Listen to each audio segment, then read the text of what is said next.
There are moments in performance history where accumulated convictions meet something they cannot categorize, and the collision produces not debate, but silence. Milan, Italy, September 1984, Studio 3 of Rai Uno, the national television network. Brian May would later describe what happened that afternoon as the moment we realized Freddie didn't sing for audiences, he sang through them. The authority figure in this story is not a music critic. He's something more dangerous. Antonio Mazzetti, a 58-year-old broadcast director with 34 years of accumulated experience in live television production. A man who had worked with Pavarotti, with Celentano, with every titan of Italian performance culture. A man whose internal calculus could predict audience response with actuarial precision. And at 2:47 p.m., watching Freddie Mercury through the monitor in the control booth, Mazzetti delivered his verdict to the floor manager through the headset. Finito, la voce grave andata. Finished, the voice is gone. What Mazzetti didn't know, what he couldn't know, was that within 11 minutes, he would experience what the neurologist Antonio Damasio calls rapid involuntary education.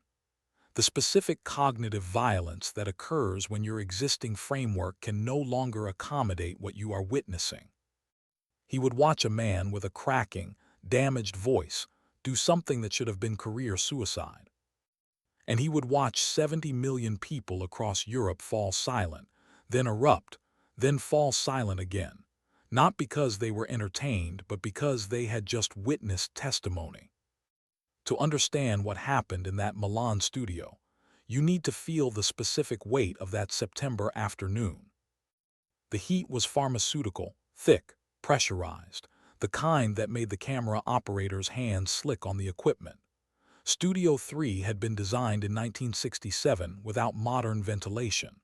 The Klieg lights, necessary for the aging broadcast cameras, generated enough thermal output to raise the ambient temperature to 31 degrees Celsius, 92 Fahrenheit. Freddie Mercury had arrived in Milan with a 38.6-degree fever. That's 101.5 Fahrenheit. The tour physician, Dr. James Beckett, had recommended postponement. But this wasn't a concert. This was 20 Milioni, Italy's highest-rated variety program. A cancellation would mean contractual penalties and, worse, the narrative that Queen couldn't deliver. So Freddie had taken the aspirin, submitted to the throat spray, and walked into Studio 3 with what Brian May described as total presence, wearing a body that was actively betraying him. The physical cost was visible. His signature white tank top showed sweat maps within minutes of arriving under the lights. His vocal warm-ups in the green room, normally a 45-minute ritual of scales and breathing exercises, had lasted 6 minutes before he waved them away. Roger Taylor, watching from the wings, would later tell an interviewer, "I could see his jaw tightening. That only happened when he was in pain and refusing to acknowledge it. It was the same expression he'd had in '76 when he sang with broken ribs." The performance was scheduled to be Bohemian Rhapsody, live. No backing track for the vocals. Just Freddie, a piano, and the Italian National Symphony Orchestra, who had rehearsed the arrangement for 3 days and were expecting the vocal perfection they'd heard on the studio recording. What they got instead was something else entirely. Her name was Giulia Romani. 24 years old, junior production assistant. It was her 8th week at Rai Uno, and her job that afternoon was simple: stand in the wings with a backup microphone in case of technical failure and watch the audio levels on a portable monitor. Giulia had studied music theory at the Conservatorio di Milano. She understood vocal mechanics. She could identify a damaged instrument when she heard one. And during the sound check, at 1:15 p.m., she heard one. Freddie's voice cracked on the opening line of Bohemian Rhapsody. Not a small crack, a full break, the kind that makes other singers in the room wince in sympathetic pain. He stopped, took water, tried again. Another crack, this time with an audible rasp underneath. Giulia looked at her supervisor, Marco, who looked at the floor manager, who looked at director Mazzetti in the booth. Mazzetti's voice came through every headset in the studio. Questo è grave un disastro. This is a disaster. Giulia felt what she would later describe as an internal sigh of professional pity. She had confused the map for the territory. She had mistaken her understanding of how voices should work for understanding how this voice might work differently. She watched Mazzetti descend from the control booth and approach Brian May. The conversation lasted 90 seconds. Giulia couldn't hear the words, but she could see Mazzetti's hands, the universal gesture of a man explaining reality to someone who doesn't yet accept it. Brian listened, nodded, then walked to Freddie, who was sitting at the piano, eyes closed, breathing with deliberate slowness. Brian leaned down, spoke quietly. Freddie didn't open his eyes, just nodded once. Then he stood, walked to Mazzetti, and did something Giulia had never seen a performer do. He agreed with the criticism. No defensiveness, no negotiation, just a quality of patience that seemed to expand the space around him. He nodded as Mazzetti explained, in broken English, that a cracking voice on live television would damage both the artist and the program, that perhaps they could mime to the studio track, that this would be better for everyone. Freddie listened with complete quiet, giving nothing away. Then he said in perfect Italian, "Capisco, ma posso provare una cosa." I understand, but may I try something? What happened next lasted 7 seconds but felt, to everyone in that studio, like a held breath. Freddie walked back to the piano, sat down, placed his hands on the keys, not playing yet, just resting there, and closed his eyes.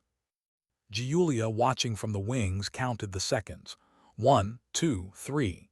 The orchestra members, seated and ready, glanced at each other. 4, 5, 6. The studio audience, 320 Italians who had waited 3 months for tickets, began to shift in their seats. 7. Then Freddie's eyes opened. He didn't look at Mazzetti, didn't look at the cameras. He looked at his hands on the piano keys as if seeing them for the first time. And he began to play. But not the opening of Bohemian Rhapsody as rehearsed. Instead, he played something quieter, a single melodic line in the right hand, delicate, almost tentative. The orchestra conductor, Maestro Antonelli, frowned. This wasn't the arrangement, this wasn't the cue, this was. And then Freddie began to sing. Is this the real life? The voice cracked, immediately, audibly. In the control booth, Mazzetti reached for the talk-back button to cut to commercial. His hand stopped halfway, because Freddie didn't stop singing. Is this just fantasy? Another crack, but this time, and Giulia would spend the next 30 years trying to explain this to people who only heard the audio. The crack wasn't a failure. It was an opening. Freddie was singing around the damage. He was using the rasp as texture, the breaks as punctuation. Where the melody called for a sustained note that his voice couldn't deliver, he let the piano carry it, then came back underneath with a whisper that the microphone, placed close, captured like a secret. He was transforming instability into tension. And the tension made the resolution, when it came, feel inevitable precisely because it approached from the unexpected side. The orchestra began to understand. Maestro Antonelli, watching Freddie's shoulders, his breathing, began to adjust the dynamics on the fly, bringing the strings down to create space for that damaged voice to speak rather than sing. In the wings, Giulia felt something she had no vocabulary for. It wasn't admiration. It was closer to fear. The productive fear that comes from watching someone rewrite the rules while you're still reading the manual. At measure 47, the moment where Bohemian Rhapsody shifts from ballad to opera, the studio went quiet. Not the planned quiet of a dramatic pause, the unplanned quiet of a room forgetting how to breathe. Because Freddie, whose voice had been cracking and rasping for 4 minutes, suddenly accessed something that should not have been physiologically possible. The four-part harmony section: Galileo, Galileo, Galileo, Figaro, Magnifico. He couldn't sing all four parts. His voice wouldn't sustain it. So instead, he sang the melody line, then signaled to the orchestra. Antonelli, understanding instantly, had the male chorus members in the orchestra stand. 20 men, professional musicians who had been hired to play instruments, not sing. They sang the harmony parts, and Freddie conducted them with his right hand while playing the piano with his left, weaving his damaged lead vocal through their support like golden thread through canvas. The audience in the studio began to understand that they were witnessing something unrepeatable. Several people in the front row were crying, not from emotion, or not only from emotion, but from the cognitive dissonance of watching mastery emerge from limitation. Giulia, monitoring the audio levels, saw something on the VU meter she'd never seen before. The sound waves were asymmetrical. Freddie's voice was creating harmonic patterns that didn't match standard vocal production. He was singing in the breaks, the gaps, the spaces where the voice failed, and somehow making those spaces resonate. In the control booth, Mazzetti sat motionless. His finger still hovered over the talkback button, but his eyes had changed. The professional assessment was gone. What remained was the look of a man watching his accumulated convictions dissolve in real time. When Freddie reached the final section, "Nothing really matters to me," his voice was barely there, just breath and rasp and the ghost of pitch. But the piano was carrying him now, and the orchestra, and the studio audience, who began to hum the harmony so quietly that it didn't register on the microphones but could be felt in the room like heat shimmer. The final note wasn't sung. It was breathed, a whisper into the microphone that the audio technician, on instinct, boosted by 6 dB. "Any way the wind blows." Then silence. Complete, absolute. 5 seconds of silence on live television, an eternity. Then someone in the studio audience stood, then another, then the entire room rising in a wave. The applause didn't sound like appreciation. It sounded like relief, like people who had been holding their breath for 6 minutes and were finally allowed to exhale. Freddie stood from the piano, bowed once, a small bow almost apologetic, and walked off stage. Giulia Romani is 71 now. She became one of Italy's most respected music producers, worked with Bichelli, with Pausini, with 3 generations of Italian vocal talent. She has sat in thousands of studios, listened to tens of thousands of performances. But she still thinks about that September afternoon in 1984. Not the performance itself, though she can still close her eyes and hear that whispered final line. What she thinks about is the 30-year ripple effect. She thinks about the difference between what she knew and what she assumed. She knew that a damaged voice on live television was a risk. That was knowledge.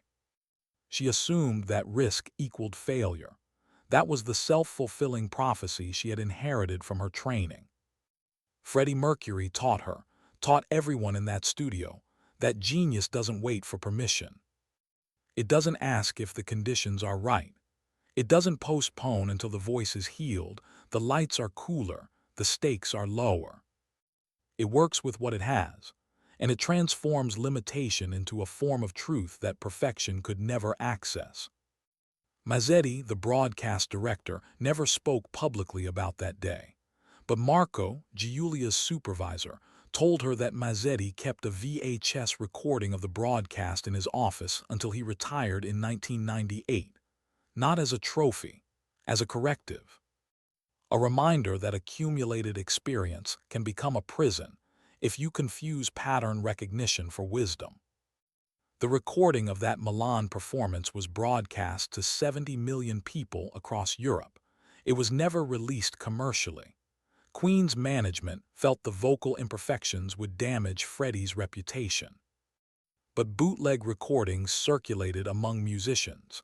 Not fans, musicians. People who needed to understand how someone could turn a cracking voice into an instrument more powerful than a perfect one. Brian May said in a 2003 interview, "That Milan show was Freddie's greatest vocal performance, and he was barely able to sing. That's when I understood that what he did wasn't about the voice. It was about total presence. The voice was just the tool." Total presence.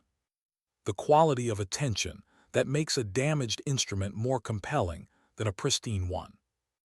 The understanding that perfection is a form of distance, but vulnerability is a form of bridge. There's a moment on the bootleg recording. You have to turn the volume up to hear it, right before Freddie sings the final line. You can hear him take a breath. It's ragged, wet, the breath of someone whose body is failing but whose will is absolute. And then that whispered final phrase, "Any way the wind blows." 70 million people heard it. And for those 6 minutes, a cracking voice on live television became something else entirely. Not entertainment. Testimony. The proof that excellence isn't about having the right conditions. It's about complete presence within whatever conditions exist. Giulia still works in music. She's mentored hundreds of young producers. And when they ask her about the difference between a good performance and a transcendent one, she always tells them the same thing. The good ones wait for permission. The transcendent ones understand that the crack in the instrument is the instrument, and they play it anyway. Freddie Mercury walked into that Milan studio with a 101-degree fever and a voice that was actively failing. And he didn't just perform. He taught 70 million people the difference between talent and mastery. Talent waits for ideal conditions. Mastery creates them.